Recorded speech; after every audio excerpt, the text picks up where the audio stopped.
The trip was all on schedule and everything had gone just according to plan. Ben, Peter, Isaac, Cameron, and Paul all sat at the control deck of the ship, looking over the controls to check that it was all normal. It was only a few weeks until they were scheduled to make contact with Alpha Centauri, as the ship's computer had told them that all systems went well. The five went to the dining area and got their dinners. About midway through, a low buzz could be heard in the back of the ship, the kind that usually meant power failure to one of the many of the components. A simple fix in the day and age, so Paul got out of his seat to check it out. As he stood up and his head banged against the low lamp, creating a sound and hurting a great deal, Paul grabbed a bottle of pills as he was leaving. The buzz came stronger and stronger as Paul got further into the ship, higher and higher the pitch and more frequently. By the time Paul realized what the component in failure had been, it was too late to fix. The main airlock had just failed. A tempest and sound of the wind formed in the ship as all of the air was being violently sucked out. It was a miracle that Paul was so near to the emergency personal assistance capsule, or PAC. It was usually called that for short of a spacesuit, which delivered all necessary substance to the human body in case they are needed for a very long amounts of time. Paul grabbed it and forced his way into the emergency cabinet, which it had its own airlock. He got into the spacesuit quite slowly, and it slowly dawned him that he was now alone. There was no way that the others were alive. He needed to take the spacesuit off and open the bottle of pills. Over the next few hours, he stayed alive with the PAC's food snacks, which would have been opened outside if needed. When he had taken the last of the pills, which he was been taking far executives of need, trying to dull his senses, a sense of mania began to set in. He wanted pills. He needed pills. Paul slowly donned himself into the suit and opened the door. The main lights had failed and the whole ship was now illuminated with eerie krypton neon lights, which glowed deep, rich blue. With his mania, Paul could only remember his way around the ship. All of the medicines, largely in the form of various pills, were kept securely in baskets and around the ship. However, he had caps that had been ripped off and the contents spilled out. A good portion of them stayed in the halls rather than flying out of the airlock. Paul first worked his way into the airlock, occasionally seeing something out of the corner of his eye. He found that the manual airlocks closed quite easily, sliding out shut securely. Not that it mattered anyway. As he turned around and witnessed the gruesome sight, the others, all halfway into their packs, which hung near the dining area.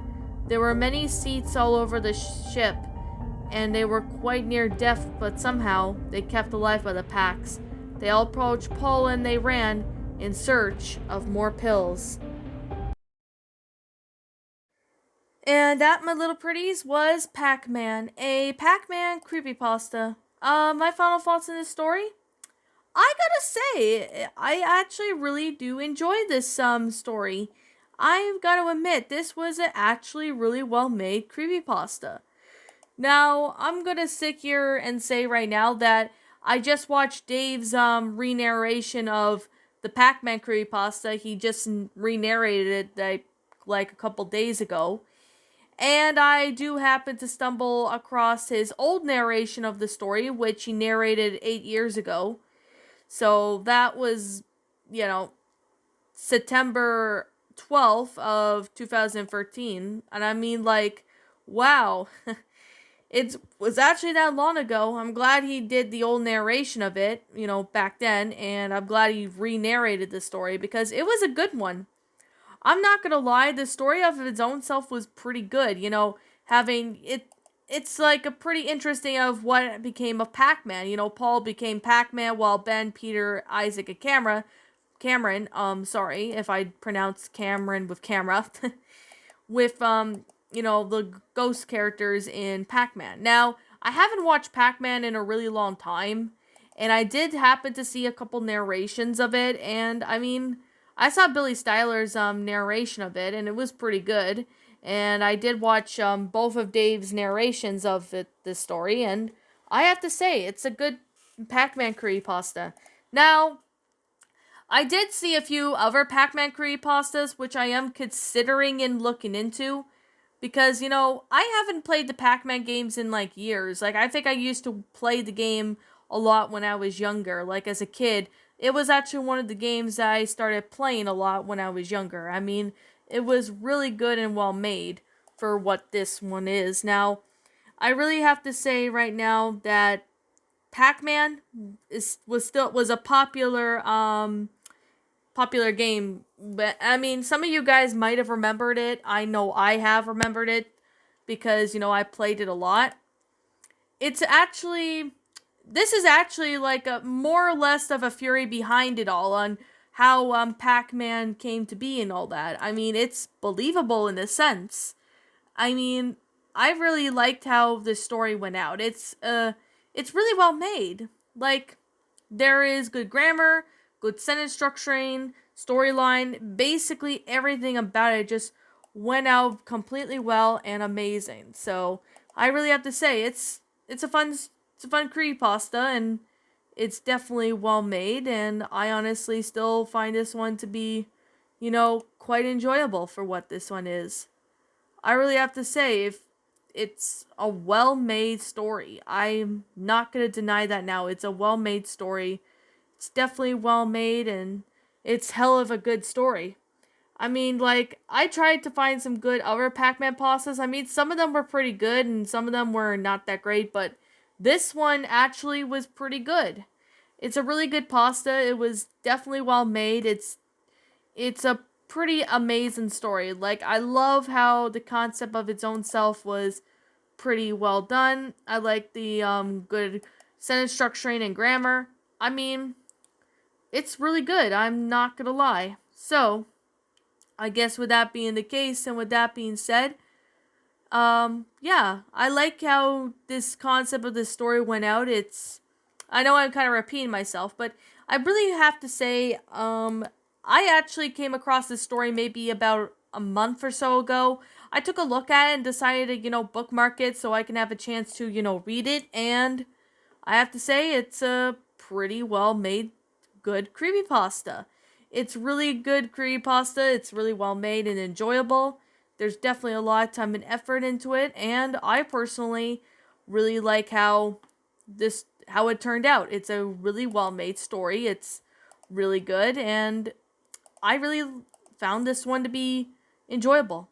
So, I guess with that being the case, do I have anything that I did not like about this story? Well, I can't really seem to find anything that I didn't like about this story, other than the fact that, it's quite a bit confusing, maybe about what happens with, to Peter, Isaac, Ben, and Cameron. I have a feeling that they end up becoming ghosts in that, so that's why Paul became Pac-Man, and his friends became, like, ghosts or something. I mean, that's very believable in a state. Now, I don't know who the original author of the story is, so I'm going to leave it as anonymous for now. If I ever do find out who the original author of the story is, I'll be sure to give him or her proper credit. Now, as I'm going to sit here and say right now, yeah. What I'm going to sit here and wrap up the review. This is just simply my own personal opinion. If you happen to disagree with me, that's fine too.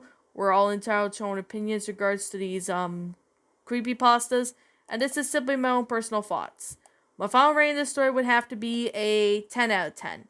It's a very enjoyable Pac-Man creepypasta. It was definitely well made in detail. This one was definitely an older one, so this one was written sometime in 2013. It's a beautifully well-made story. It's not cliched. It's beautifully well written and all that. Now, about who the author of this story is, I can't seem to find out who the original author of the story is, so I am going to leave this as anonymous for now.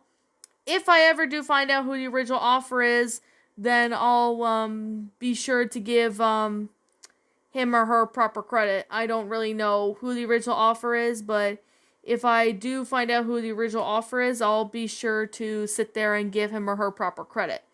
But for now, I'm just going to leave it as anonymous until something says otherwise. So anyways, with that being the case, that being said, what did you guys think about this creepypasta? Did you all enjoy it? Did you all not? Also, what we have done personally to help make this story a lot better. Feel free to leave me know what your thoughts are down in the comments below. I'm the Queen of Lions. Thank you so much for watching today's episode, and if you're new to my channel, be sure to like, comment, and subscribe because I make brand new videos every single day. Don't forget to ring the notification bell to when I upload, so that way you guys will not miss an upload. And as always, please roll the outro because I'm out.